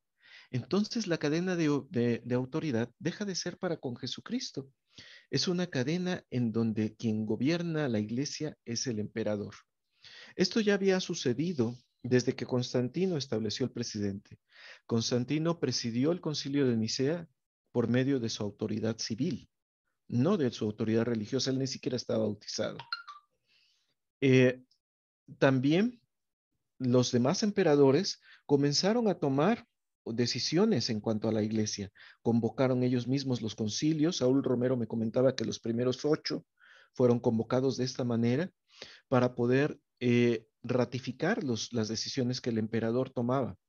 Y ahora esto se formaliza en el siglo IV de tal manera que se suprime la voz del pueblo. Si ustedes leen en el capítulo 29 de Mosía, en el libro de Mormón, verán la gravedad de este asunto.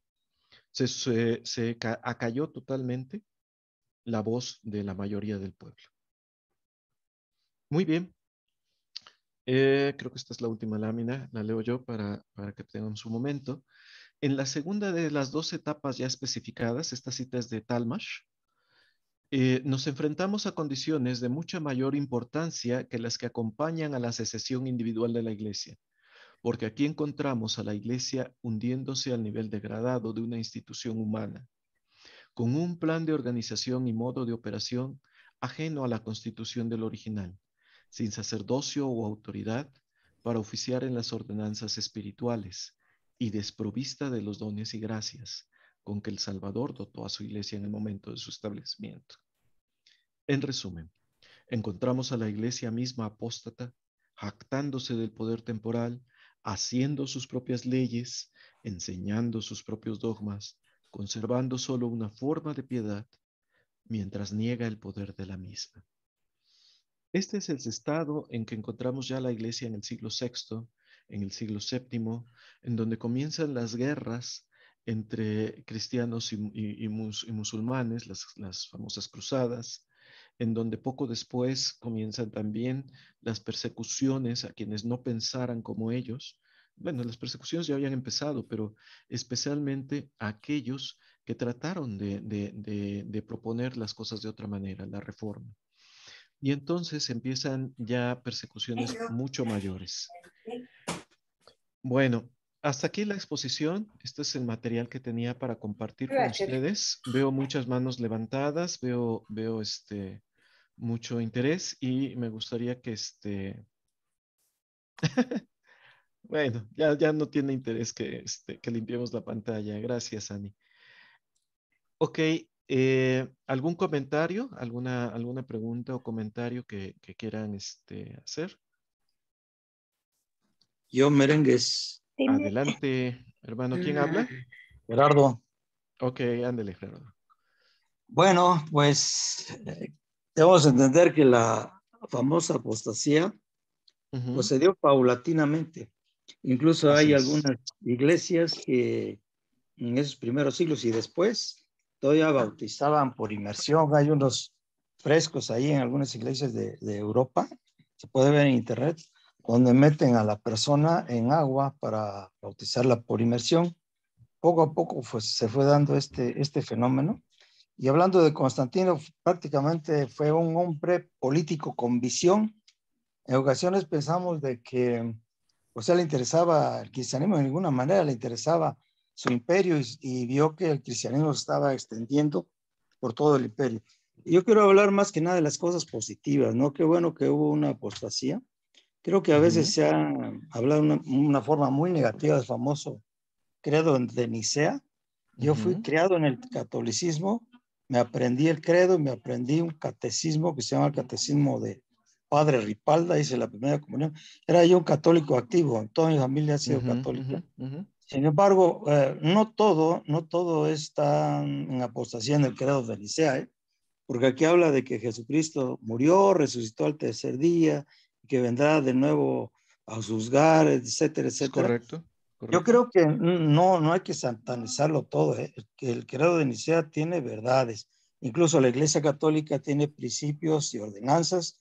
Tal vez, como dice Pablo, no sufrían la sana doctrina, pero ahí están los principios. Y qué bueno que el Nuevo Testamento, como sabemos, es un libro judío escrito en griego. Hasta ahorita no se ha encontrado un libro en hebreo, ¿no? Fue escrito en griego. Y que bueno, nuestro idioma español tiene raíces grecolatinas muy fuertes, incluso los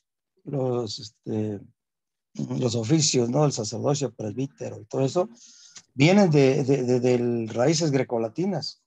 Como era el griego un idioma universal en esa época y comercial, políticamente hablando, pues Pablo se encargó de expandir el cristianismo por el mundo conocido, llegando hasta España y que toda la historia la sabemos, ¿no? Cómo se vino dando. En la actualidad el Señor ha hablado en inglés, el inglés es el idioma comercial y político de todo el mundo. Entonces, yo creo que fue algo positivo desde ese punto de vista, ya quitando un poco en cuanto a la doctrina de los 4 evangelios, si lo vemos de un punto de vista histórico, es muy interesante porque hay una parte que se llama la patrística, en la cual se dice los primeros padres de la iglesia, que algunos fueron incluso adoctrinados por los apóstoles. Hay testimonios por ahí. Y hay escritos como la Didache o la Didaqué, en la cual nosotros podemos encontrar, a la luz del evangelio, podemos encontrar cosas muy importantes que se encuentran incluso de Doctrina y Convenios, haciendo una comparación. Entonces yo creo que, como dice Pablo, ¿no? Hay que escudriñarlo todo y retener lo bueno. Yo veo, siempre lo he visto cuando conocí la iglesia, qué bueno que fui católico, ¿no? Y doy gracias a todo lo que me enseñaron ahí. Incluso yo tocaba con guitarra las misas católicas, porque antes las misas eran en latín. Ya con el concilio de Juan 23, creo, Pablo VI, se cambió al español la misa. Entonces, hay cosas muy positivas que rescatar de la apostasía. No todo en la Edad Media, no, en el oscurantismo fue oscurantismo, porque hubo mentes prodigiosas como Galileo Galilei, Giordano Bruno, por ejemplo, que nos habla de los planetas del universo. Uno ve Doctrina y Convenios, dice, este hombre fue un iluminado, pero lo quemaron en la hoguera. Entonces, qué bueno, ¿no? Que hubo esa apostasía, porque a la luz de las escrituras, en el mismo credo de Nicea dice que Dios creó lo visible y lo invisible. Yo entiendo por lo invisible, porque sabemos que las cosas fueron creadas espiritualmente, y lo visible, bueno, lo tenemos aquí. Incluso hay una filosofía de ¿cómo se llama? Platón. Él dice que ya existió todo lo que vemos aquí, ya existió antes. Él le llamaba el mundo de las ideas. Entonces, muchas cosas verdaderas que están ahí, que el Señor ha revelado, creo yo, a estos hombres. Así es. Verdades eternas y están ahí, ¿no? Esa es mi opinión. La promesa que tenían las escrituras es que, a pesar de toda esta corrupción que observamos, de toda esta violencia que llegó a una violencia extrema, y de la oscuridad que caracteriza a la etapa oscurantista, el Señor preservaría suficientes elementos para que pudieran iluminar a la humanidad por un tiempo, ¿sí? En un estado básico. La iglesia se redujo a lo básico y perdió las partes más importantes. Nefi habla de que fueron extraídos los convenios, ¿sí? Se quitaron los convenios más importantes, se quitaron las ordenanzas, se quitó la autoridad del sacerdocio, se perdió la revelación, pero se mantuvo ese esqueleto básico que sirvió para después que se dieran las condiciones de la reforma y de la restauración. Gracias a eso se preservó la Biblia, ¿sí? Aunque no esté preservada tal como salió de la pluma de sus escritores, Nefi también menciona la Biblia como un tesoro de gran valor por contener el testimonio de Cristo. Y entonces encontramos, sí, elementos positivos, pero bueno, podemos decir que Dios se aseguró de que sobreviviera el cristianismo, ¿no? De alguna manera, aun cuando no fuera en su estado original, para que pudiera llegar la restauración de todas las cosas. Así es. Gracias. Muy bien. ¿Hay alguien más que quiera hacer algún comentario? Hermanito, yo quisiera decir esto, es con relacionado a lo que usted comentó, que me siento con un gozo en este momento, porque en aquel entonces, como bien lo mencionó, quitaron sacerdocio, quitaron la autoridad para que ellos oficiaran las ordenanzas espirituales que ahora en la iglesia tenemos, y desprovistaron los dones. Ahora, todo esto que ellos sacaron, descalificaron, son los dones con los que nos ha dotado a nosotros nuestro Salvador, porque en aquel entonces ellos lo que querían pues era bueno, ¿cómo se dice? El poder. Y ahorita me llena mucho de gozo el saber que por eso sabemos como miembros de la Iglesia de Jesucristo de los Santos de los Últimos Días, que la Iglesia es verdadera. Tenemos sacerdocio, se ofician las ordenanzas espirituales, todo lo que hacemos dentro del templo. Nosotros estamos dotados con esos dones que nuestro Salvador nos dio a cada uno de esos miembros. Y eso es maravilloso, el saber que nosotros estamos dotados, que el poderlos aprovechar en estos tiempos, como nos han mencionado nuestros líderes, que estemos preparados espiritualmente, que creámosle a Cristo, que Él nos dotó con un espíritu no de cobardía, sino de poder, amor y dominio propio. Y todo eso nos ayuda a que nosotros podamos tener ese dominio propio. Cuesta trabajo, sí lo sabemos todos que nos cuesta trabajo, pero poner a trabajar al espíritu, que ahora me doy cuenta, hoy tuve un testimonio muy fuerte del espíritu. Yo fui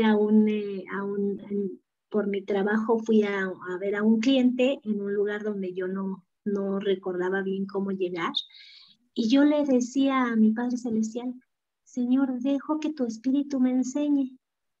Entonces Él como me iba guiando, ¿no? Iba bien, y de repente yo, me puse a pensar, porque en esos momentos dejé mi mente callada, para poderlo escuchar, y me iba guiando, hasta me sentía feliz, pero en un momento, por distracción, ya no lo escuché. Y no me van a creer, pero me perdí 2 veces por dejarle poner atención. Entonces, si nosotros, tan fácil es que nos lleguemos a distraer con algo tan sencillo, y entonces el espíritu ya no tiene ese poder con nosotros, porque nosotros no le damos, ¿no? Esa cavidad. Y muchas gracias, de verdad, esta clase me llena mucho de gozo, pero mucho, no tiene idea cómo sentí mi corazón al saber de sacerdocio, de las ordenanzas, de lo que nuestro Salvador nos dotó. No, muchas gracias, hermano, de verdad, Gracias. muchas gracias. Quisiera yo agregar una percepción. Todo esto, todo este conocimiento que tenemos está disponible en las bibliotecas, está disponible en Internet, toda la gente lo tiene a la mano ya, porque se han llevado al dominio público las obras de Eusebio de Cesarea, las obras de Orígenes, toda esta patrística que mencionaba por ahí Gerardo. Y mientras más retrocedemos en el tiempo, mientras más nos acercamos al siglo I, encontramos más pura la doctrina. Y mientras más nos acercamos al siglo IV, mientras más avanzamos al siglo II, al siglo III, empezamos a encontrar todas esas distanciaciones, esas diferenciaciones, esas luchas de poder que mencionaba, que dieron origen a la apostasía, ¿no? A la distorsión de la verdad. Sin embargo, el saber que la verdad se ha distorsionado no es motivo para que nosotros no nos llevemos bien con nuestra hermana, con nuestro primo católico, con nuestra mamá, sino precisamente para que nosotros comprendamos, es simplemente para que tengamos una visión más general de la verdad, porque la verdad nos hace libres. Y la verdad nos permite comprender mejor cuál es el tesoro que nosotros poseemos. Al saber cuán grande fue la pérdida, nos damos cuenta cuán valiosa es también la restauración. Entonces, nos damos cuenta de lo que tenemos que ofrecer a los demás. Porque Juan 3:17 dice, no vino Jesucristo para condenar al mundo, sino para que el mundo sea salvo por él. Y entonces nosotros, siendo cristianos, tenemos que ser de ese mismo corazón y mirar, en vez de las diferencias, qué es lo que tenemos que ofrecer. Si sabemos que el hermano sufre porque no tiene algo, ¿qué podemos darle para llenar ese vacío? La restauración nos llena con todos estos dones, con la restauración de la iglesia original, de los mismos poderes, los mismos dones espirituales, y nos permite ofrecerlos a los demás.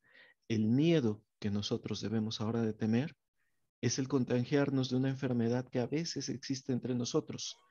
Si durante la presentación ustedes dijeron, hey, pero eso también está pasando en el presente, si alguna vez se dieron cuenta de que alguna de las láminas que puse y dijeron, oye, pero eso yo lo he visto, ¿eso ha pasado alguna vez? Ese es el temor. Porque así como existió la iglesia, la apostasía general, también existe el distanciamiento, la apostasía individual. Existen nuestras ausencias de carácter, nuestros miedos, nuestras reaccionares, ¿no? Nuestra manera de reaccionar iracunda cuando alguien piensa diferente que nosotros. Y entonces podemos caer en algunos extremos semejantes. Sobre todo, hay un miedo a un síndrome que a veces pulula en algunas unidades de la iglesia, que es el síndrome del miembro viejo. Cuando no apreciamos ya lo que tenemos porque estamos demasiado acostumbrados a ello. Cuando dejamos de sorprendernos y de valorar la diferencia. Cuando creemos que ya todo lo sabemos y entonces dejamos de estudiar. Y eso ya es menos justificable ahora que ha habido tantos cambios en la iglesia. Tenemos que estudiar ahora un manual nuevo, ¿no? El manual azul. Tenemos que estudiar otras cosas porque ya nada de lo que nosotros pensábamos es vigente. Y hay que renovarse continuamente de acuerdo con el espíritu del artículo 9 de fe, de que Dios seguirá revelando muchas cosas. No estamos, como dijo el Elder Ballard, no se ha concluido la obra de la restauración. Estamos en el proceso de la restauración y todavía se revelarán muchas verdades para nosotros. Muy bien. Pues creo que es tiempo. Son las 16. Quiero agradecerles mucho su paciencia, mis hermanos. Yo sé que hay muchas cosas que se quedaron también en el tintero. No mencionamos varias de ellas, pero espero que haya sido un punto de partida. Mi ambición es que sea más un punto de partida para la investigación que una obra concluyente. Y bueno, pues les devuelvo el tiempo. Les agradezco mucho por esta oportunidad de participar y de estar con ustedes. Me quedé con un pendiente, mi hermano, ¿puedo comentarlo? Adelante, hermano Ajax. Comenté acerca de Pablo no sujetándose al presidente del quórum, a Pedro. Pero voy muy rápido de atrás hacia adelante. No mires la paja en el ojo de tu prójimo. Esto es lo que he tratado de hacer para crecer yo mismo. El común acuerdo existe en iglesia, aunque los votos en contra nunca he visto que funcionen. Tenemos obispos, ambas iglesias, y sí, ellos tienen los arzobispos, que lo mencionó muy bien, cómo se fueron poniendo por estar en zonas urbanas más grandes. Nosotros tenemos el paralelo también de los presidentes de estaca que están encima de los obispos, y la palabra papa en inglés es pope, lo que mencionaba para los ortodoxos griegos, y es el papa de todos los obispos, el obispo mayor. Exacto. Mencionó, me gustó mucho el edicto de Nicomedia, y luego los de Constantino, como el edicto de Milán en el 313 y luego en el concilio en el 325, pero sí se remarcó mucho un poquito el insulto en los textos, pero a veces está dentro de nosotros aunque no lo digamos. Nosotros predicamos para que se reintegren al cristianismo original. Y creemos que las demás religiones están plagadas de caprichos, de falso cristianismo y como grupos separados, que no observan ni adoran a Dios, no observan la reverencia a Dios ni lo adoran correctamente. A veces tenemos estos sentimientos tal como los dice el edicto de Nicomedia. Pero usted marcó 3 puntos bien importantes: la persecución, las filosofías y las rivalidades que fueron dando origen a la apostasía. Y las 3 cosas Pablo las tuvo fuertemente. Usted mencionó la enorme persecución a la que se dedicaba Pablo, que él era el mejor preparado y traía una cultura romana y griega, y causó rivalidades dentro del cristianismo primitivo. Pero lo curioso es que el evangelio se basa más en los escritos de él y no concuerda mucho con Pedro, pero es Pedro el que viene a restaurar el sacerdocio mayor. Es tratando de ver a nosotros mismos a veces cómo vemos las cosas hacia un lado y hacia otro. Aprendí muchísimo de su presentación basado en este discurso de cuál es la iglesia verdadera, y le agradezco mucho su tiempo. Gracias. Y una enseñanza que a mí me deja este punto de Pedro y de Pablo es: no tengamos miedo a los conflictos. Se van a presentar en cualquier organización. Aprendamos más bien a resolverlos, ¿sí? Aprendamos a acudir a la fuente de conciliación de los conflictos. Porque si nosotros oramos, Dios nos va a mantener en unidad a pesar de nuestras diferencias. Y la otra cuestión es, efectivamente, Doctrina y Convenios dice que hay muchas personas dentro de todos los credos que no llegan a la verdad solo porque no saben dónde encontrarla. Entonces valoremos el tesoro que otros tienen. Por ejemplo, yo quisiera ser un tan buen predicador como un testigo de Jehová, ¿no? Quisiera ser tan conocedor de cosas como algunos protestantes, pero tenemos un tesoro que ofrecerles. Y entonces no es en detrimento de lo que ellos ya tienen, sino que agrega a lo que ellos ya tienen. Podemos agregar y entonces hacerlo todavía mejor. Muy bien, hermanos, pues gracias. Muchas gracias. Ahora sí devolvemos el tiempo. Muy bien, hermanos, muchas gracias. Gracias, obispo, por tu docta exposición. Gracias a los hermanos que participaron. Gracias a los que están por primera vez. Y bueno, nada más con una acotación. La riqueza está en encontrar las coincidencias en nuestras diferencias. Eso es lo que nos han enseñado nuestros líderes, lo que hace el presidente Nelson cuando se reúne con grupos y con líderes musulmanes, cuando se reúne con la sociedad de defensa de hermanos de color, cuando el Rashban va a su barrio donde él asistía, y en el Sacramental toma parte y discursa el reverendo Johnson, ¿verdad? Cuando el Elder Christopherson y el Elder Bernard le dan un paseo en la Casa Abierta del Templo de Washington a un líder de opinión. Pues esto, retomando lo que nos comentó Ajax, es los nuevos tiempos que vivimos. Estamos todos inmersos en la libertad religiosa y por ella debemos de luchar. Esa libertad religiosa que no tuvieron nuestros mártires y que se repite durante las persecuciones cristianas que enumeró el obispo Marichal.